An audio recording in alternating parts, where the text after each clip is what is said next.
All right, now Columbus. Columbus, who came into the league with Minnesota, so I might as well preview both the same day, right? Because they're expansion cousins, brethren, however you want to put it.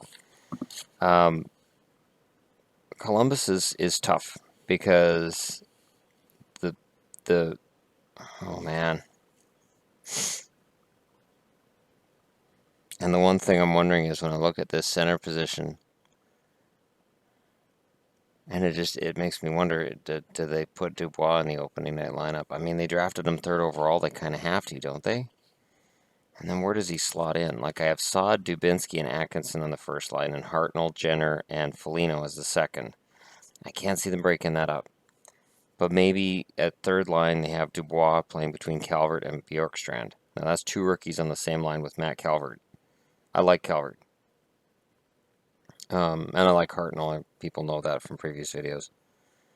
Uh, and Saad's solid. Atkinson's underrated. Boone Jenner has quietly become a very good forward in the NHL. If he played in Toronto, I mean, you'd hear all the time about how amazing Boone Jenner is. Uh, but third line Dubois, and then fourth line that would make fourth line. I have Sonny Milano in the lineup because I think they're going to try to see what they have with Milano too. So it'd be Milano with Wenberg and Campbell. Because Gregory Campbell, even though he doesn't score any points anymore, basically he only had 11 points last year, he's still a useful bottom six guy. He's got a lot of experience. And I mean, since his dad's Colin Campbell and he pulls strings at the league office, clearly Columbus is going to win the Stanley Cup. Which makes and then the extra forwards become Josh Anderson and William Karlsson. I don't like William Karlsson not being in the every night lineup. I've got Clarkson here with a question mark because is he ever going to play again? Does Columbus just say, stay home? We're fine, we don't need you, stay home. It's still bewildering that they took on that contract from the Leafs because it doesn't do them any favors. When he's not on LTIR, it doesn't do them any favors. Yeah, I think Dubois is probably going to play third line center because they're not going to bump Jenner or Dubinsky out of top six roles for him. Future franchise forward or not, and they seem to think he's a franchise forward.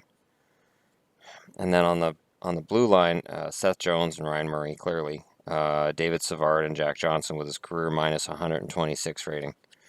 It's quite impressive. He could win numerous U.S. Opens. His minus is amazing. I don't quite know how Jack Johnson is still around. And he could definitely drop to third pairing if Zach Werenski's ready to play. This could be a very youth-oriented lineup for Columbus because I have Werenski, Milano, Bjorkstrand, and Dubois all playing for them.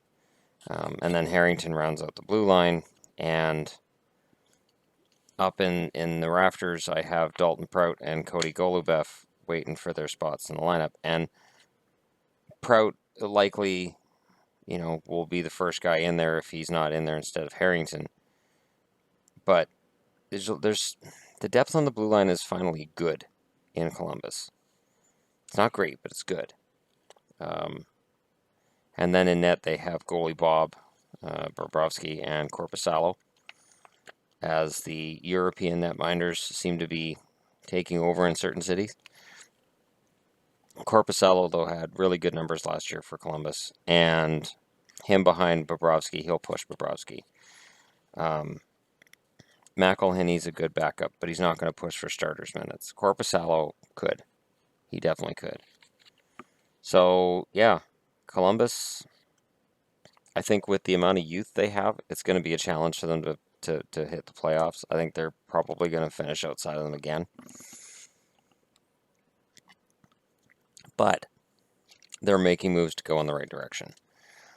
Passing on Puljujarvi is bewildering because while they have a lot of depth on the wings, you pick up Puljujarvi if he's the best player available, and then you move somebody on the wings to help you at another spot.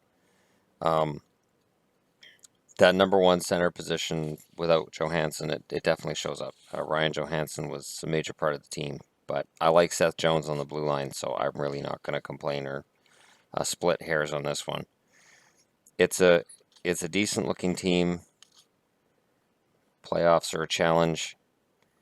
They need Bobrovsky to go on another hot streak. They need Bobrovsky to be lights out. If Bobrovsky shows that he can do that, they have a chance. So that's really all I can offer. If you're a Columbus fan, is there's a chance.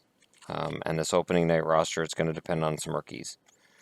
I mean, if Milano plays third line and Calvert's on the fourth, and if you have Milano, this would be an all rookie line. You have Milano, Dubois, and Bjorkstrand, and just throw them out there, see what happens. You never know. Um, Sometimes a kid line can be fantastic, and sometimes it can be a disaster. But Columbus is in a position where they really need to make the playoffs. They need to. They need this one. So it'll be a short leash that the rookies get, but I think they'll make the right moves. There's been a lot of bad luck in Columbus. It's either a lot of players getting injured or having Jack Johnson on the blue line. Like, there's bad luck back there. It's just that's the way it is. Anyways, that is my Columbus preview for this season, and I wish only the best of luck to them. Because I like Columbus. I don't dislike Columbus. I want to see an underdog come through, and their third jerseys should be their regular jerseys with the cannon and the powder blue. Come on, it's not even close. It's so much nicer than the other one they have with the flag. That one with the cannon is just it's a work of art. It's beauty. And you could say, oh, well, the cannon's in the middle of the circle. Oh, that's been done in the middle of the circle. Florida did it. Pittsburgh did it. I know. It doesn't make it less attractive. It's still a very sharp look. So that is a jersey that's on my radar that I want to pick up, but I don't have it yet. But I have a Columbus jersey, but it's the first jersey they wore in their expansion year. So I don't wear it a lot because it's Columbus.